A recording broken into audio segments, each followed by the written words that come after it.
السلام علیکم ناظرین، ہم چلتے ہیں اپنے آج کے موضوع کی طرف۔ اپنی پچھلی 2 قسطوں میں آپ کی خدمت میں یہ پیش کر چکے ہیں کہ کس طرح حاکم شام کی موت واقع اور یزید تخت نشین ہوا اور امام حسین علیہ السلام سے بیعت کا مطالبہ کیا گیا۔ وہ تمام واقعات اور حالات آپ کی خدمت میں پیش کرنے کے بعد اس قسط میں ہم آپ کی خدمت میں امام اور اہل بیت اور ان کے رفقا کی مدینہ سے روانگی پیش کریں۔ شام ڈل چکی اور رات کی تاریکی پھیل چکی، سامان سفر تیار تھا۔ علی کا دلاور پسند عباس تمام معاملات کی نگرانی کر رہا تھا۔ مختلف مدارک سے جو تفاصیل حاصل کی ہیں ان کے مطابق غازی نے اپنی ہمت اور قوت سے مختصر وقت میں 350 سے زائد اونٹ اور 250 گھوڑے تیار کیے، جن میں سے 50 اونٹ مقدرات عصمت یعنی خاندان عصمت کی خواتین اور بچوں کے لیے، 50 اونٹ کنیزوں اور خادموں کے لیے، 70 اونٹوں پر خیمے، 40 اونٹ دیگوں،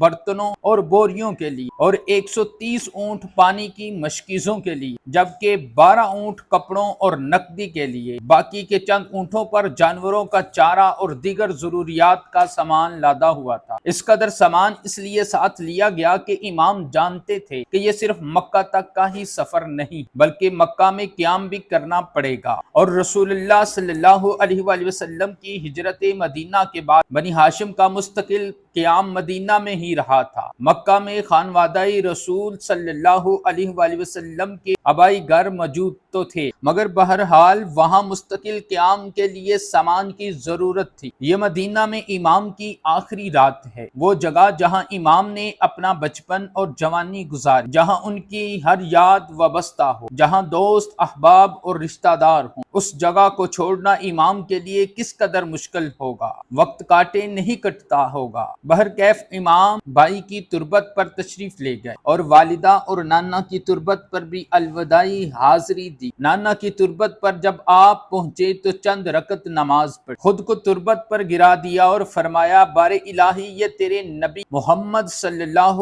علیہ وآلہ وسلم کی قبر ہے اور میں تیرے نبی کی دختر کا فرزند ہوں۔ جو امر مجھے پیش آیا ہے اس سے تو خوب واقف ہے۔ بار الہی میں نیکی سے محبت کرتا ہوں، بدی سے نفرت کرتا ہوں، اور جلال و اکرام والے اللہ میں تو تجھ سے اس قبر اور صاحب قبر کے حق کا واسطہ دیتا ہوں کہ میرے لیے وہ اختیار فرما جس میں تیری رضا اور تیرے رسول کی رضا ہو۔ اس کے بعد آپ قبر اطہر رسول اکرم صلی اللہ علیہ وآلہ وسلم کے پاس گریہ و زاری میں مشغول ہوئے، پھر تربت اطہر پر سر رکھ دیا۔ آپ کی آنکھ لگ گئی، خواب میں رسول اکرم صلی اللہ علیہ وآلہ وسلم کو دیکھا کہ آپ تشریف لائے، آپ کے دائیں اور بائیں فرشتے ہیں، آپ تشریف لائے اور امام کو اپنے سینے سے لگایا اور دونوں آنکھوں کے درمیان بوسہ دیا اور فرمایا، میرے پیارے حسین، میں دیکھ رہا ہوں میری امت کے ایک گروہ کے ہاتھوں اپنے خون میں نہلائے جاؤ گے اور تمہیں کربلا کی سرزمین پر ذبح کر دیا جائے گا۔ یہ اس وقت ہوگا جب تم پیاسے ہوگے اور تمہیں کوئی پانی پلانے والا نہیں ہوگا۔ اس کے باوجود وہ لوگ میری شفاعت کے امیدوار ہوں، خدا انہیں روز قیامت میری شفاعت نصیب نہ کر۔ پیارے حسین، تمہارے ماں باپ اور بھائی میرے پاس آئے، وہ لوگ جنت میں تمہارے مشتاق ہیں، تمہارے جنت میں بہت سے درجات اور مقامات جن کو تم شہادت کے ذریعے ہی پا سکتے۔ امام نے فرمایا، نانا جان، میں اس